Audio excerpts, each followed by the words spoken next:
Well, good afternoon. I'm Scott Higgins, an Army veteran and co-founder of Veterans Advantage. And on behalf of all of us at Veterans Advantage, I want to welcome you to our third streaming Heroes Meet Heroes, where U.S. veteran heroes meet our U.S. Olympic heroes. So thanks so much for joining us. Tomorrow's Veterans Day, and before we begin, we want to give a big shout out to all the veterans and their family members in the audience today. We also give a shout out to the Marines in the audience because today, November 10th, marks the 247th birthday of the United States Marine Corps. So today is a very special day and time, and we want to thank all of our veterans and their family members for your service to the country and, well, preserving the freedoms that we enjoy. Now, to give you some background, Heroes Meet Heroes was created 10 years ago by Lynn Higgins, who is my co-CEO and co-founder of Veterans Advantage. And as I say, she always doubles as my wife, my beautiful and brilliant wife, I may add. So I want to thank Lynn Higgins for putting this together 10 years ago, and it's worked out so well. I also want to thank all the talented members of our Veterans Advantage team who've worked so hard on this live streaming event. Big thank you goes out to Roy Asfar, Rebecca Martin, Angela McFarland, Marissa Oster, Shanice Innes, Latia Burt, and Jeremy Woolsey for organizing the event. Now, the concept behind Heroes Meet Heroes is that our Veterans Advantage members, all of you in the audience, have an opportunity to meet these outstanding American athletes, and likewise, for the Olympians to honor our veteran heroes. They have a great deal in common: determination, persistence, success, service to the country. Those are just a few. So the athletes and the veterans who are with us today will share their stories with you, and they'll respond to your questions. Now to our panelists. I'm going to tell you something about each one of them and their amazing accomplishments, and then I'll ask them to tell us something more about their own stories and what is important to them. And then for the second part of our Heroes Meet Heroes events, we're going to open the floor for a Q&A session. Everyone attending tonight or today is muted, so we can't hear you, but if you press the icon at the bottom of your screen to submit your questions, I'll present them to the panelists, and you can begin asking these questions really at any point. After the Q&A, we're going to award some giveaways: a Dell laptop, for instance, 210,000 Wyndham points. Keep in mind also that the first 100 who have attended this event will receive a free year of Vet Rewards or 1 year added to your membership. And an additional 100 of you will have attended in the next hour will receive 2 free tickets to an IMAX movie of your choice. Okay, so let's get started. First, I'd like to introduce Donna de Varona. She's our guest of honor, and with good reason. Donna is a 2-time Olympic gold medalist in swimming. She's an Emmy Award-winning broadcaster and a longtime member of the Veterans Advantage Advisory Board. Donna has held an amazing 18 world records for the fastest time in swimming. At 17, she became the youngest and one of the first women sportscasters for a national network, ABC News. And she's worked tirelessly to promote Title IX, which prohibits discrimination on the basis of sex. She's helped establish the Women's Sports Foundation. She served as a chairwoman of Women's World Cup Soccer. She's received the Olympic Order, which is the highest honor of the International Olympic Committee. And her leadership in sports communication and consistent advocacy for expanding women's opportunity in sports have really had a wide and very lasting impact across our country and the world. Some of you may have met Donna when she did a USO tour in 1969 in Vietnam.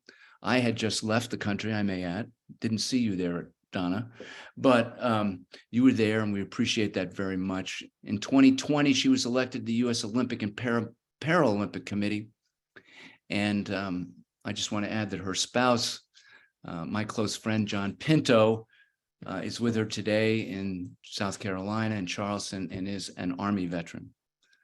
So, Donna, thanks so much for your commitment and your outstanding support of Veterans Advantage and our members over the years. Now, we'd love for you to share more about your story. Well, I think I want to start out by saying I think the athletes that are joining me, and thank you, Priscilla and Sally. I guess I would say that I was an ambassador for the United States as an Olympian. And I know I never would have made it that far without a network of support.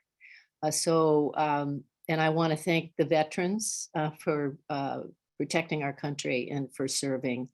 I believe that the greatest gifts Americans give to the world is our sense of volunteerism and giving back. And I know, Scott, when you asked me to do this, it brought back all the memories of my USO tour of Vietnam, and that was 1969. Yeah. Time a lot like this one. Civil rights was boiling up.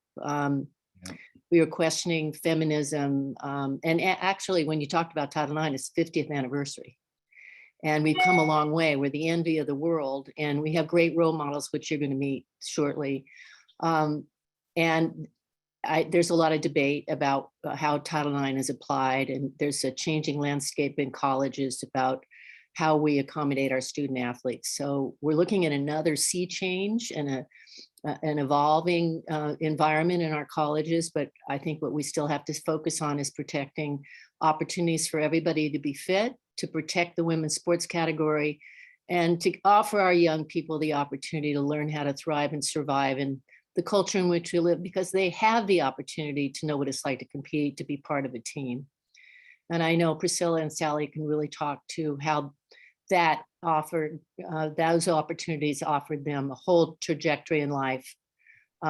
Sally's a vet, and I only learned her story secondhand. She didn't really tell me because I was just recently in DC. She started this wonderful program called Wrestle Like a Girl, and and you were a wrestler, Scott. So she's basically saved the sport, because finally the guys in the sport opened up and said, my gosh, we need women. And yeah, we're right. So that's really my story. I really think when you're 13, you go to the Olympics in Rome and you meet Muhammad Ali and Wilma Rudolph, and you come back to a country that's discriminated, and yet you've been in an environment, yes, Priscilla, that, everybody speaks the same language of sport, and you just accept everybody and respect everybody. I just wish everybody at 13 could have had my experience. Wow. Because I think the divisions would be less if we could experience the things I did. And I don't want to hog the moment, but I think that's, in short, sport gave me a life. It made me. Wow. And I had great parents that supported me, and I lucked out in California when I had great coaches. And that's what you need: leadership, great coaches, a culture of giving back, which with age group sports in America, we wouldn't lead the world in the gold medal rush without people giving back. So that's what you're doing. And I want to, again, thank all the vets and the athletes and the world champions, Olympians, for joining us today. Oh, thank you, Donna. Very well said. Now I'd like to introduce Miranda Melville. Miranda is an American race walker. In 2008, she was the junior national champion for the United States versus Canada. She also competed in the women's 20 kilometers walk event. Wow. At the 2015 World Championships in Athletics in Beijing. She also represented the United States in the 2016 Olympic Games in the women's 20K race walk. And in total, she's won 14 national championships and has been a member of Team USA 17 times, including the 2016 Olympics. Miranda, thanks so much for joining us today. And we'd love for you to share more about yourself and your journey. Hi, thank you so much for having me, guys. As Scott just said, all those great things. I've really been fortunate enough to grow quite a bit through sport.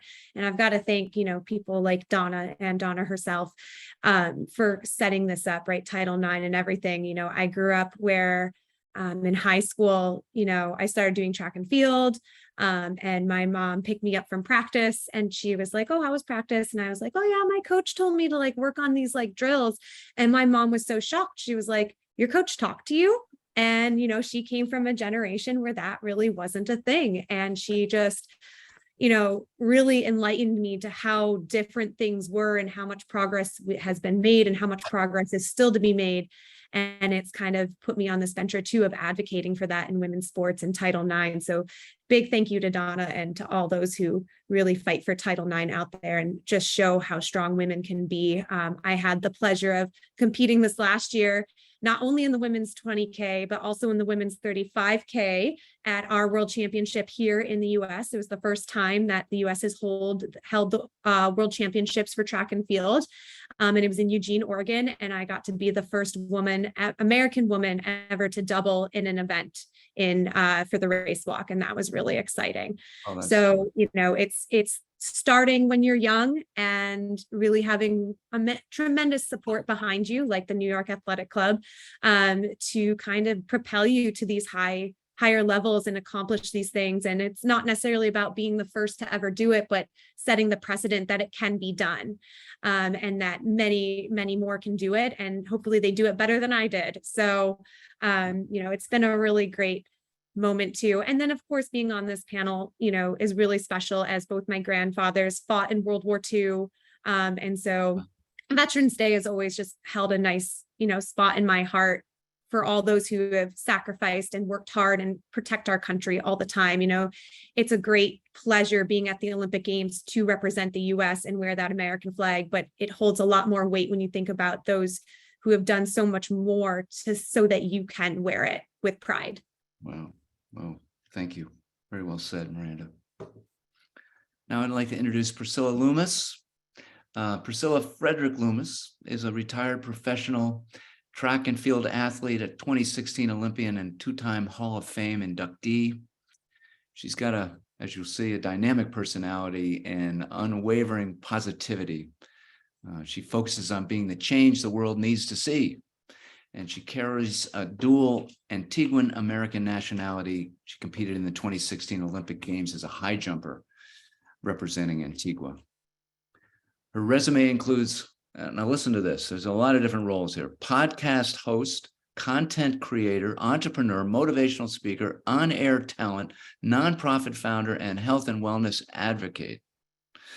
One of her favorite taglines is unapologetically me and being too much.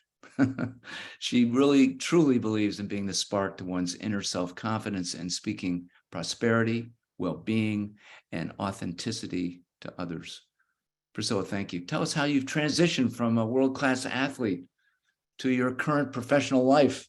Thank you so much. Every time I hear the intro, I'm always like, oh God, here we go. Here it is. Here it happens.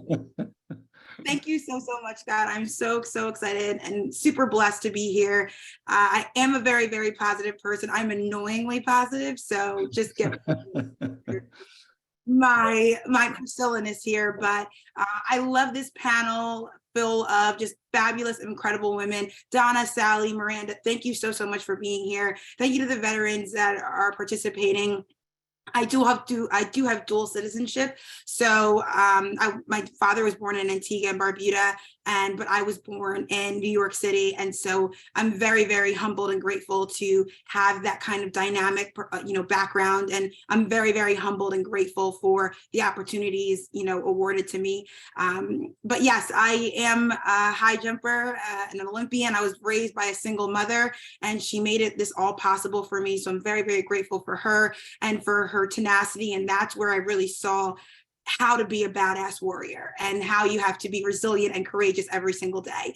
And I am very, very grateful because I am now a 3-time Hall of Famer, because I got inducted into the St. John's Hall of Fame. And that was incredibly special for me. And yes, I am an entrepreneur. I started my company focusing on the Olympic mindset and how you marry that Olympic mindset to everyday life. I speak on leadership development and women empowerment, which is something that is incredibly important to me. And so I've been able to transition. I got out of athletics last summer, and it's been absolutely amazing. I'm not going to lie to you. I love eating everything, and it's been an absolute delight. But now I do help out different, programs and help out with high jump training. But my biggest thing is my nonprofit. And so it's the Frederick Foundation, and I support single parent households. I give back to single parents in any way possible. I award scholarships to students who are athletes and wanting to continue their education and random acts of kindness. And so my entire life, my whole purpose is to empower those and to allow people to really feel confident moving forward every day and taking that Olympic mindset and of dedication and resilience and consistency and being this really incredible badass warrior in your everyday life, all day, every day, no matter what, fearlessly and confidently. So that's a little bit about me. Thanks so much, Priscilla. And now we'd like to turn to the one male on our panel, David Caruth. David is Verizon's military and first responder consumer marketing group head. He leads it. He served 2 years in the Pennsylvania Army National Guard, and after being medically discharged, still felt a calling to serve. So he started working for Verizon, and at Verizon, he builds national military marketing plans and advertising campaigns. He manages their charitable donations, programs, employee volunteer events. And everyone should know that he was awarded the Credo Award, which is Verizon's highest award, by its president and CEO. David, thank you so much for your service. Can you share more about yourself and your journey? Yeah, absolutely. Honored to be here, especially with all these real life superheroes and inspirers, really. So as Scott shared, I served in the Pennsylvania Army National Guard, early 2000s after 9/11, and now serve in a different capacity here at my role at Verizon. So I work in a marketing department, so I get to build strategy and programs around segmentation, and as Scott mentioned, particularly around military and first responders. I also sit on our board of our employee resource group called Valor. And lastly, here's something that's very personal to me and something I'm passionate about is working with military nonprofits. So the most notable is the Wounded Warrior Project. So I work a lot with them to incorporate into my organization their volunteer opportunities for our 130,000 employees, 8,000 of which are actually former military.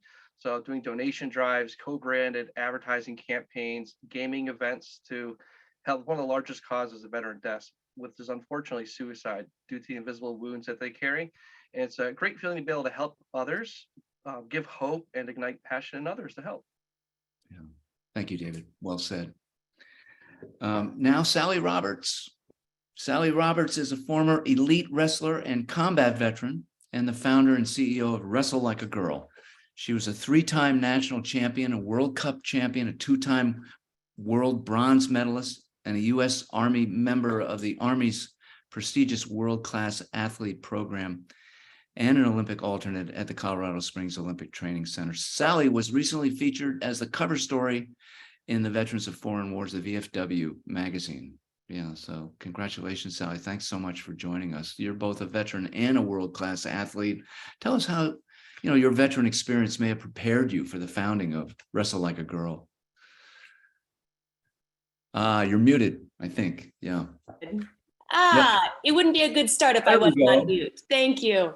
Well, first off, thank you all for having me. And I'm thrilled to be here and to talk about both the marrying of heroes meeting heroes. I joined the military actually in 2008 after I didn't make an Olympic team. And I had the opportunity to go overseas, and I was in special operations. It was a tremendous experience. And I remember very distinctly when I was headed over on the plane going to Afghanistan, I said, "Dear God, I think I want to come back and wrestle. So if you can test me and really put me through the rigors, I would appreciate it, because when I come back, I know I'm going to have more gusto on the wrestling mat." And one of the things that I've learned is that you should never actually ask God for that on the way to a war zone. So lesson learned, I was certainly tested, and those leadership experiences and the opportunities to work with just a very dynamic group of individuals, power brokers, both men and women, it really helped me take the next step to see what the possibilities were in life. It was on my deployment when I was walking around the Afghan countryside with the Pathfinders that I saw a little gaggle of girls, and they came up to me completely in awe because they hadn't seen a woman in a leadership position. And I thought, oh my goodness, I can do something to help girls like this, but I don't necessarily need to be in Afghanistan to do it. When I redeployed back to the United States, I was sitting in the sauna where all of the best ideas come from if you're a wrestler. And I thought, oh my goodness, I'm going to start an organization that's going to support girls and women in wrestling. And I was talking to my teammates, and really the idea of Wrestle Like a Girl came about because I knew that there was this phrase, bloom where you're planted. I was planted in the sport of wrestling, and I knew that's where I could give back. So it's a thrill and honor to be here as we continue to share the story of perseverance, resilience, tenacity, grit, all of those leadership skills and experiences, both within wrestling and the military services. I'm honored to be a vet, and I look forward to spending this afternoon with you all. Oh, that's great. Thank you so much, Sally. Now we'd like to start the Q&A portion. And as a reminder, if you press the icon at the bottom of your screen, you can submit a question. We'll see them and present them to our guests. Just make sure before you submit your question, that if your question is specifically addressed to one of them, then you should include their name in the question. And I think Rebecca is going to be communicating with me on the questions. Yes, Scott, you should see those in your chat. I see. All right, hold on a second. Chat. There we are. Okay.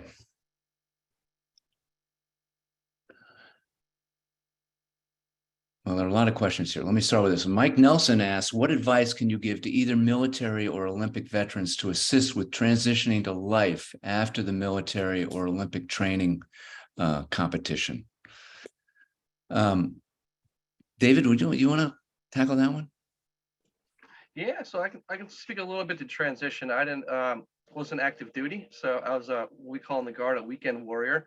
So I didn't have a traditional transition that someone in active duty would per se have, but I had a lot of friends that would that have. And one thing that we like to say here at Verizon, because we employ so many veterans, 8,000 of them, is 95% of the skills you learn in the military are transferable to the job market, especially with a company like mine where we have a vast array of technology, communications, retail fronts, management, operations. We deploy a lot of work with our network. So a lot of the roles can be found here transferable completely. So there's folks out there. A lot of companies like mine have transition teams and they have military recruitment teams. It's just taking a look and see what's out there. And there's people to help. Great. Brandon Soroto asked, to each of our heroes speaking today, what's your personal motto? The phrase that carries you through your life in both its most challenging and most exciting moments. Miranda, do you want to? We could kind of go around the horn on that one, I think.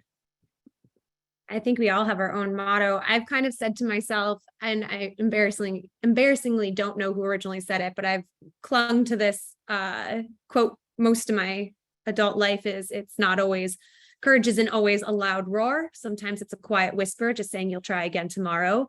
And that can be whether it just carries throughout everything you do in life. You know, not everything's going to be perfect. Some days are harder than others.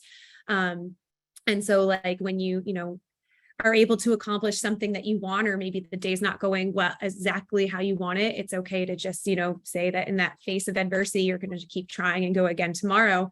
And I keep that also in mind of when you are successful too, because, you don't need to have a loud roar when you have successful days. You can be humble and carry that with you and let that build some quiet confidence and inner confidence, and every day know that you can do it. Yeah, that's a very good point. Donna, do you want to add to that? Mine is never give up. Just there's obstacles, and you got to be patient, and you got to set out a plan.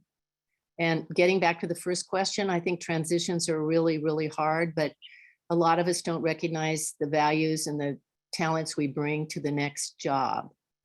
Athletes, for instance, stay in so long and they go out to get a job and they'll say, what's your work experience? They say, well, we don't have any. Instead of saying, I've been working since I've been 10. I'm an entrepreneur. I had to find my coach. I had to set goals without any real guarantee of success, without income, that I'm courageous, that I have a vision.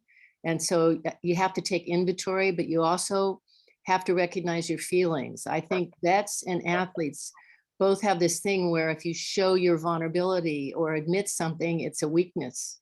But often you can never get to the next step until you look inside and see what's holding you back. Yeah, good point. Sally, did you want to add to that? Yeah, I'll add that my motto is don't quit. When I was going through the rigors of special operations training, the piece that kept coming front and center was, we can't select you if you quit. So regardless of whatever was happening, was always one foot in front of the other. And that came over from my wrestling world, but it blended in so well with the military that it's hard to not see it. So I ask all of you on a regular basis to not quit. Yeah, very good point. Hannah Garisley says, how do you overcome injury and surgeries when you're an Olympic athlete? As a veteran, I've had many obstacles I'd have to overcome to fix myself, to be able to try to work out without pain and minimal pain when walking and running. And as a female Marine veteran, I feel like there's lots of people think I can accomplish. There's a lot of people think I can accomplish and do. And physically, I'm not what I was before I joined. Priscilla? I had a feeling you were gonna to throw it to me, but I think a veteran should definitely answer this question, just because I feel like it's more geared towards veterans. And I've been injured before, but it's in a different level. So I'm gonna throw it to either Donna or Sally or David. Sure, I'll jump in and answer this one from my own perspective. Injuries, it's a fact of life. It's going to happen with you, whether you're an athlete, whether you're in service, depending on what it is that you're going to do. And understanding that we always want to be living our best life with healthy nutrition and sleep and eat and conversations and a solid family foundation, but the injuries are bound to happen. And attacking those with the same vigor that you've had to attack all the other challenges in your life is helpful. The additional challenge that gets thrown at veterans is that you have to navigate the Veterans Affairs system.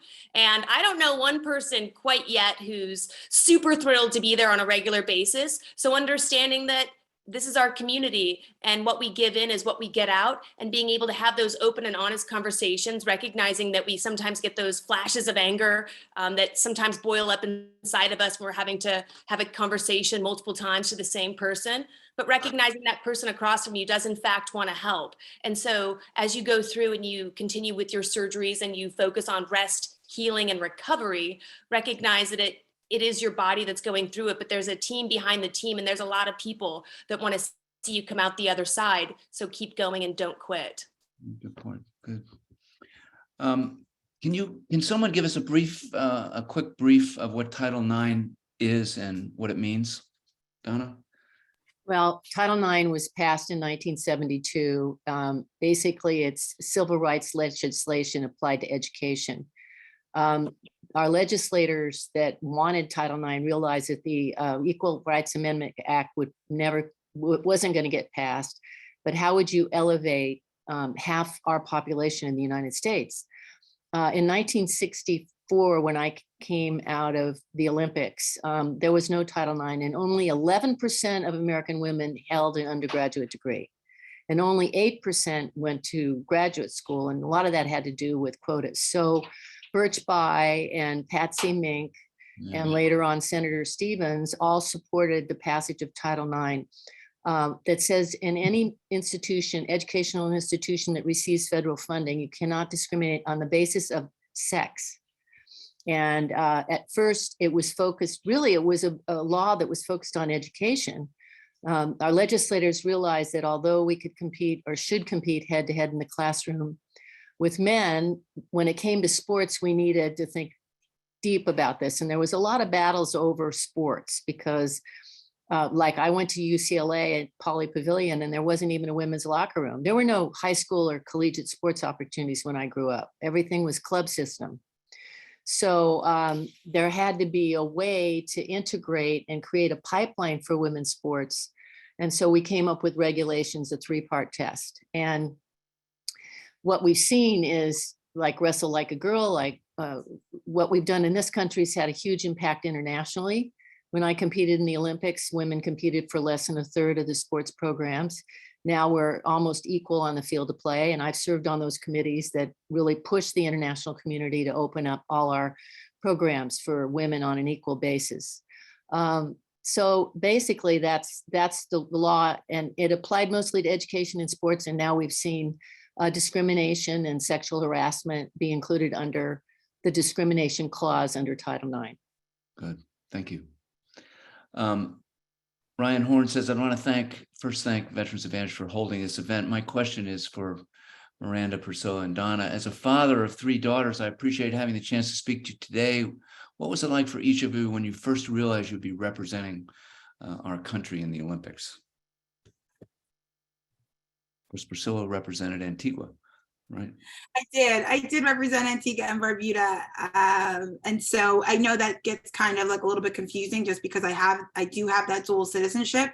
But whenever you're representing, I mean, I did go to the US 2012 trials, and I do live in the US, and I'm very happy, you know, living in the US. And, you know, I do fly the flag all the time. And my husband wanted to go into the Army, and unfortunately that opportunity didn't happen. So we're very, very grateful. But I think for my answer is just, it's a pride, and it's a beautiful representation of what we can do when we all work together, because that's what we want to do. We want to fly a flag and be able to be the rising tide that lifts all ships, right? So even though there are other people out there that aren't able to represent America, we're representing them in the best possible light, with, you know, with that fearlessness, with that passion, with that purpose. And so when you have that and you get to where, I mean, I've watched, you know, Miranda, and I got to see her at the Olympics, and a lot of my friends are US, you know, Olympic athletes, and it's a beautiful commemoration of the hard work and tenacity that goes into it,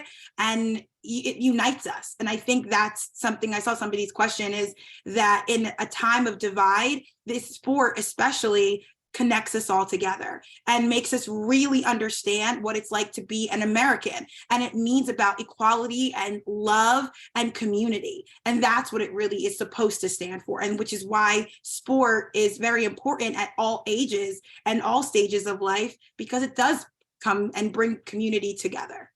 Yeah, good point. Great. What are a few of the daily disciplines that have helped you the most? Good general question. Who'd like to tackle that? Say it again one time. I'm sorry. What are a few of the daily disciplines that have helped you the most? From my lens, being an athlete, I had a very disciplined schedule. I knew when I was waking up, I knew what I was eating, I knew how many calories I was eating, I knew when my practice was, I knew exactly what I was doing in practice for the most part. And my day was so laid out that I set my watch by it, and I could tell what my body needed and what my body didn't need according to the hour of the day, according to all of the factors that go into being an elite athlete. And when I transitioned to the military, they already had that instilled, because some people don't come into the military and they don't have that discipline. So I was able to learn from the military how they do it and how they structure it. As I transitioned on as an entrepreneur, the next thing you know, I'm waking up at 10 a.m. because I think life is different and it's going to be easy. And maybe for the first 3 years, I thought I was living my best life until I looked in the mirror and I had bags under my eyes and my voice was ragged and I was so discombobulated. And I realized, oh my gosh, I've already been taught exactly how to do this. I didn't realize it was a near 1-to-1 transfer rate. I need to wake up, be incredibly disciplined, eat nutritious food, go and work out. I need to have positive thoughts. I need to be journaling. And as I carried those skill sets into my entrepreneurial life, that's when I went from good to great. The skills that were taught in athletics and in the military are incredibly important, and having the ability to maintain that disciplined mindset that they encouraged and demanded you to have while you're both in sport and services, it's just as critical after you transition out. That's great. Great advice. There's so many great questions here. Let me say, Scott? Yeah. Yeah, I think that question is really important, because we do forget when we lived as athletes, what our best life was, or the military. I know that I was able to get the best assignments at ABC Sports because I was in shape. I mean, Frank Gifford and all those guys Frank kept himself in shape because he was an athlete. But when we started to do adventure series, a lot of these guys I worked with, and I was always trying to get the assignment because I was breaking in, I was a pioneer. Because I was fit, I got to go to Mount Everest. and for an all women's attempt to summit. I got to do a whole adventure series. I got to go diving on the Great Barrier Reef. And also just for my mental stability, if I don't work out, I can't focus. And that's what I need to do almost every day. And it's a struggle with traveling. The diet thing is a big struggle. So I used to, when I was traveling a lot for ABC, covering international events, I'd always stay in a hotel that had a swimming pool because it really helped me. And in my younger years, before my knees went out, I used to find a place near a park and I used to jog or walk if I couldn't find a pool. So I think the physical and the mental thing, as we know, are so important to honor. Yeah, very good point. And I will add to that, because I do speak on this with the younger generations. For all the parents out there, of course, listening, it's really just about health and wellness. And I think what happens after sport is people forget, like Sally was saying, what you learned, right? And so you take this, and that's what I speak on, the Olympic mindset and marrying it to everyday life. And everything that has been said is amazing. And I do want to add that health and wellness of knowing your worth and acknowledging your successes, and that it will be a transition. Give yourself some kindness. It was the day after I retired, I wasn't like, okay, here we go. I'm about to go in this interview and crush it. It doesn't happen like that. So you have to be very, honest and open with yourself and give yourself time. It took me about 6 months to really be like, okay, I'm not an athlete anymore, but I have to take this mindset with me everywhere that I go. So it's about getting 1% better each day. And that 1% could just be about transitioning a little bit better, honoring that a little bit better, right? Like, I'm not gonna lie, I love cake and I can eat cake every day of my life.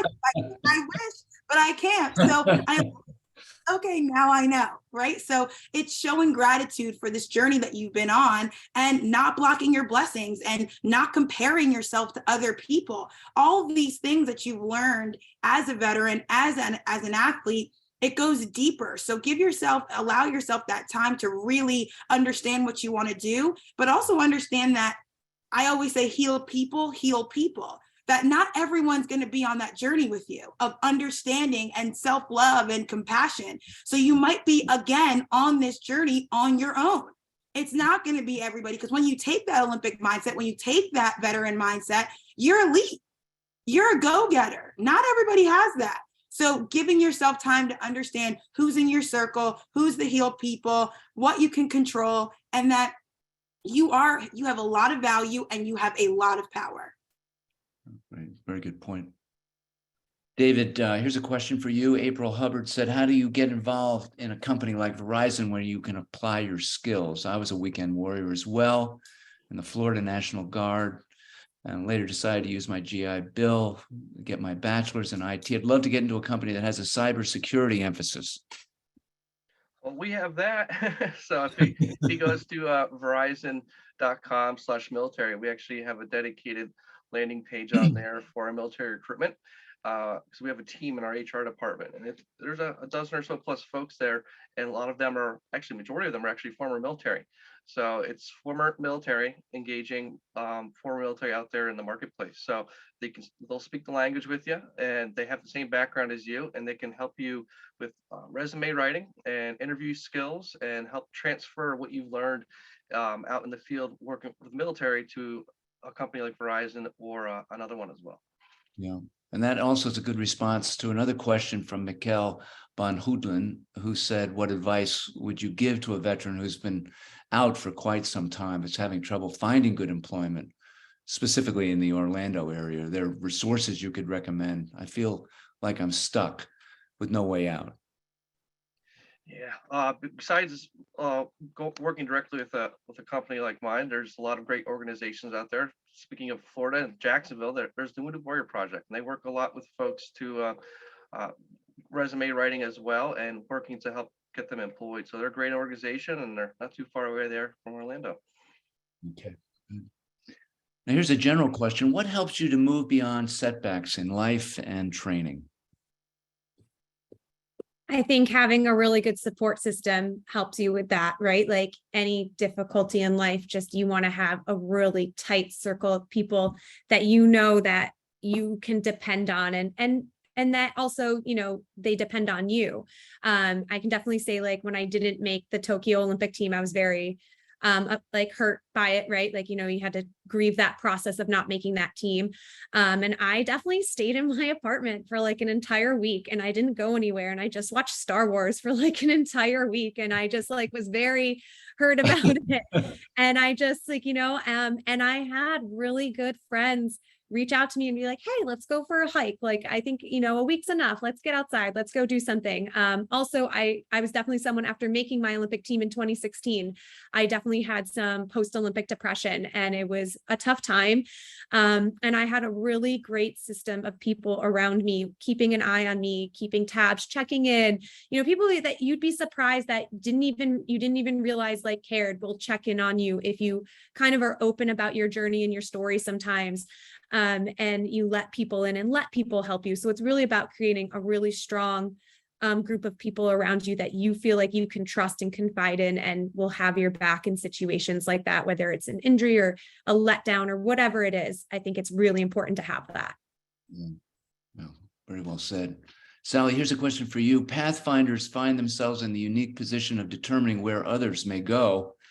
A strong unit of leadership that requires tenacity and trust. Curious what your role specifically was within that unit, but also curious how you took the leadership skills that you learned there and practically applied them to everyday life outside of the service. My role was, I was in psychological operations. So I was an attaché to the Pathfinders. I had a female interpreter, and we would walk around the Afghan countryside and collect atmospherics, and also share information that we knew was going to be relevant and helpful, both to coalition forces, so the people that we worked with, but also the people on the ground. So in that case, the Afghan villagers. What I learned from being in that role was that the ability to marry confidence and courage, it was critical. If people could sense that I was nervous or apprehensive, it made them nervous or apprehensive. I had to learn how to walk into a space that was very questionable about who I was talking to and what the surroundings were, and act like it was the most comfortable, normal place I'd ever been. And I had to be the most big-hearted person so that I could talk to anyone that was across from me and get them to give me the information that I needed, but truly not just as one person talking to another, but truly building a relationship and truly building an exchange. So from that experience, I learned that courage sells, and it's critical. And there's so many things that we need to be able to do in order to move forward and advance. Brene Brown, she's a researcher from the University of Houston, and she says there is not one single example of someone having courage without also being vulnerable. We as veterans, we need to be able to have courage, and you can't get there unless you have vulnerability, which means you have to take a step forward into an unknown, whether that's going into medical appointments, going into the VA hospitals, applying for jobs, expanding our community because we know how critical it is. All of those things take courage, and you have to have vulnerability to be able to do that. Yeah. This is a follow-up really to that. As a veteran, one of my biggest weaknesses has been losing my confidence in the ability to do the same workouts and exercises that I was able to do before. So my question is, what advice can you give to us who struggle with aging, with the aging process and building confidence in that domain? Who'd like to tackle that? None of us are getting any younger, that's for sure. Well, I mean, I'm not a vet, but I know I just can't swim as fast as I used to, and I can't run anymore. You can still swim faster than John. Yeah, well, maybe faster than you too.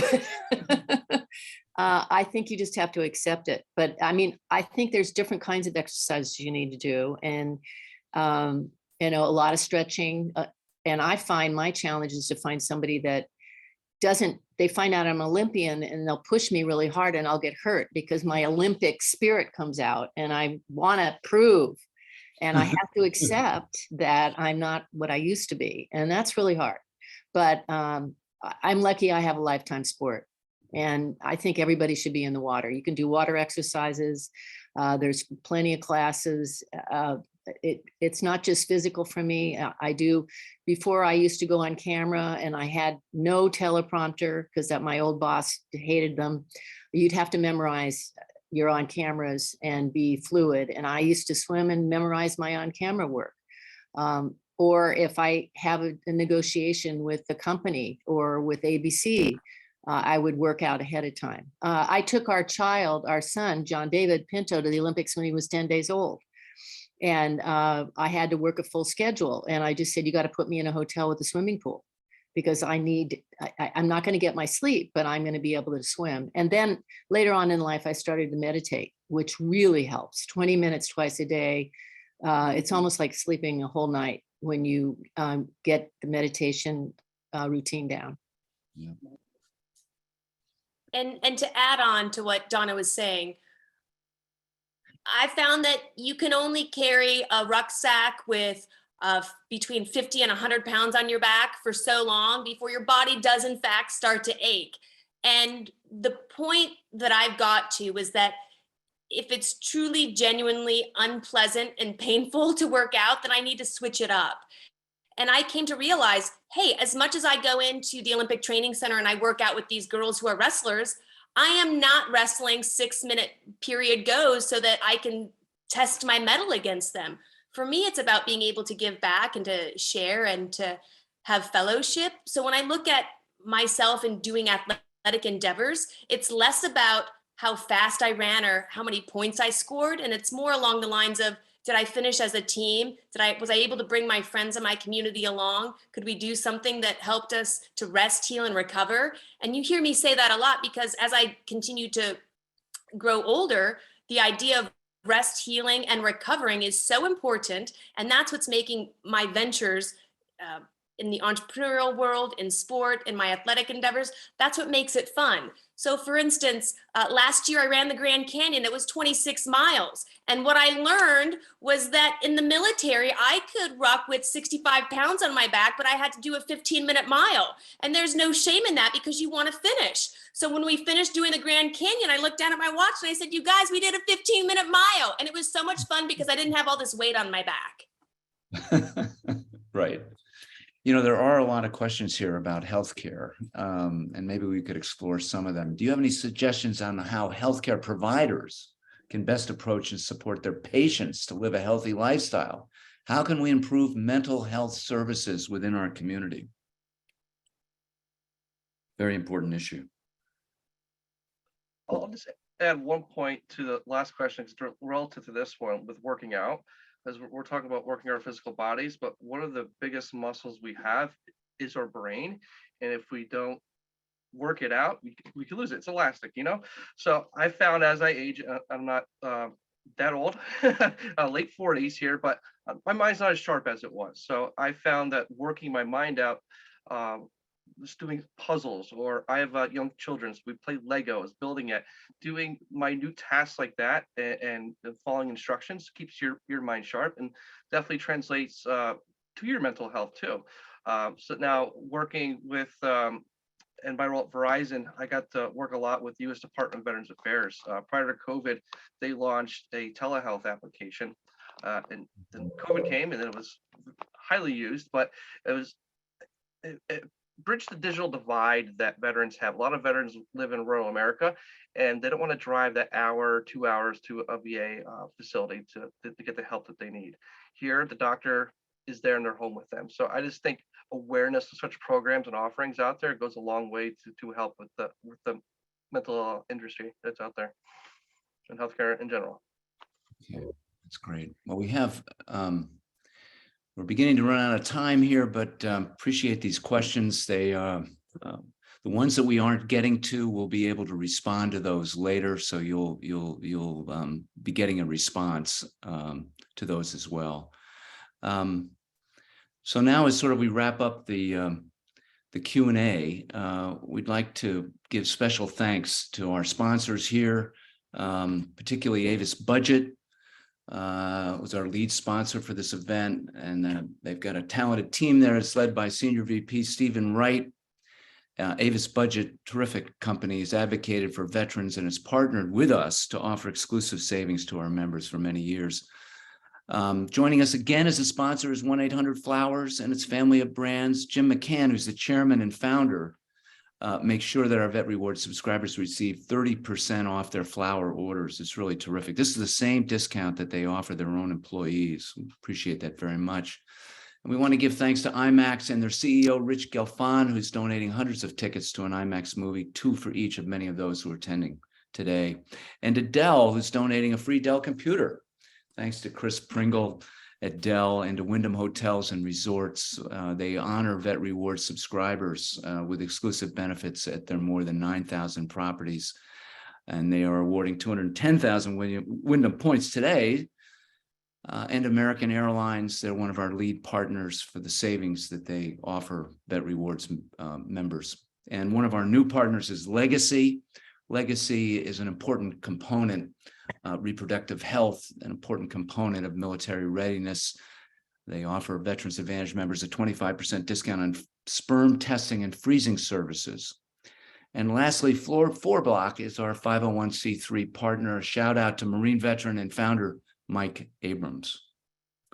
So we're deeply honored to have these sponsors today, and on their behalf, 100 of you attending our event today will receive a free 1-year subscription to Vet Rewards, or 1 year will be added to your current subscriptions.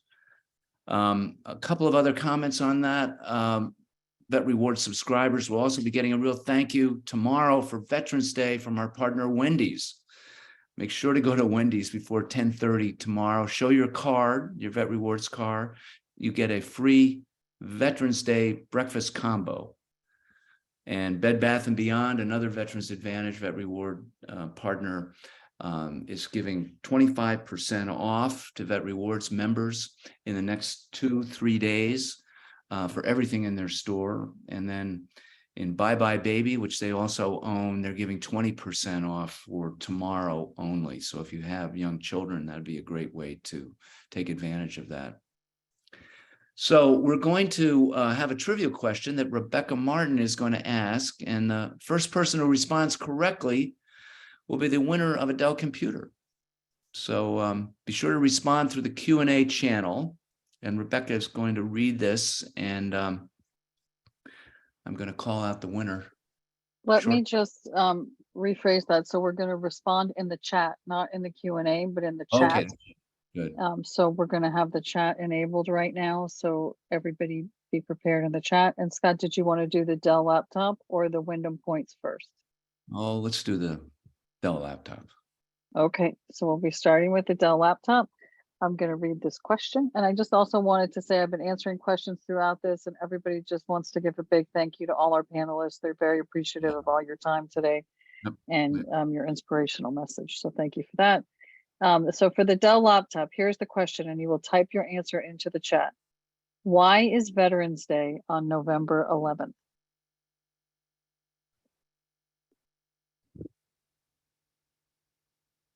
Oh, wow. So you can stop answering. We've gotten the right answer. We're just going to make sure that we had a quick got 50 come in here. Yep. the right answer first.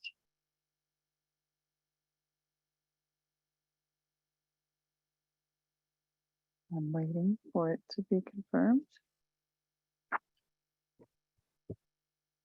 And the winner is Robert Passmore was the winner. So Marissa's going to reach out to you, Robert. Congratulations. Marissa, if you can reach out to Robert. Can you unmute Robert so we can meet him?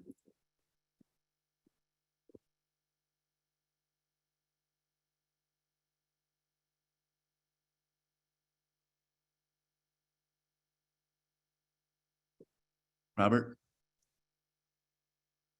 Passmore. I'm here. Hey, Here he is. congratulations. Did you serve, Robert? I did. I did 11 years in the Air Force, 5 enlisted before I got my commission in 6 years. Oh, that's great. That's terrific. Thank you for your service. Happy Veterans Day, and Air Force is terrific. You must have been stationed all around. Yeah, I did some multiple deployments for Desert Storm and for denied flight over Bosnia, for Bosnia.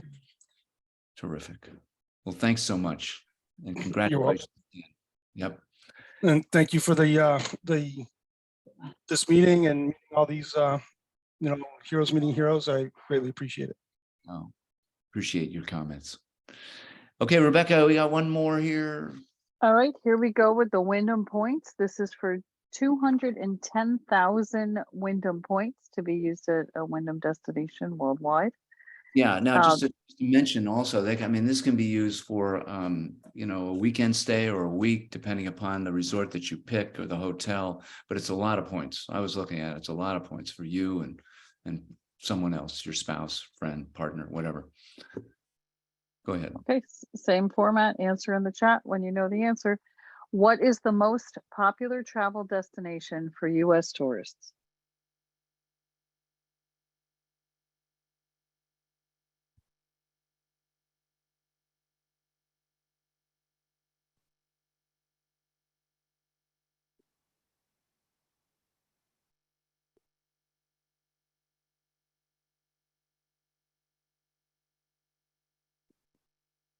A lot of people are saying Hawaii. I really need to get there then. I've never been, but if 1,000 people are saying it, I should probably go. I think it's a great idea too. I think we should all go. A lot of Disney Worlds coming in. New York City, Italy, Grand Canyon, Las Vegas, New York. We've had some California. answers that are in that region, so Oh, there's one right there. Yeah. Okay, so we have the correct answer, so we're just waiting to see who got it first. Oh, there's another one. Yeah. There's some Aruba. question. Niagara Okay, Falls. Aubrey Jackson Jr. is the winner. Aubrey, congratulations. And could you unmute? Roy Moore. Hello. Hey, Aubrey. Hi, how are you? Good. Thanks for coming. Congratulations. Thank you. Thank you. Glad to be here. Have you served? Yes. United States Navy, 8 years, submarine service. Oh, wow. Wow. Where were you stationed, on the sub that went all over the place, or what? Yes, sir. Went all over the world. Blessed to travel the seas 10 times over. Wow. It's a beautiful world we have. It's great. Well, thank you for your service and happy Veterans Day. Yeah. Happy Veterans Day. Thank you all for coming. All the veterans, thank you for serving. Yeah. Thank you. Well, we want to thank the panelists again for finding the time to be with us today for this event. Donna, Miranda, Priscilla, David, Sally, and we want to thank to all the members that I guess we had close to 1,000 here, that for your support of Veterans Advantage, and happy Veterans Day. Happy birthday to the Marines that are in the audience, and we will see you all soon. Stay well and take care.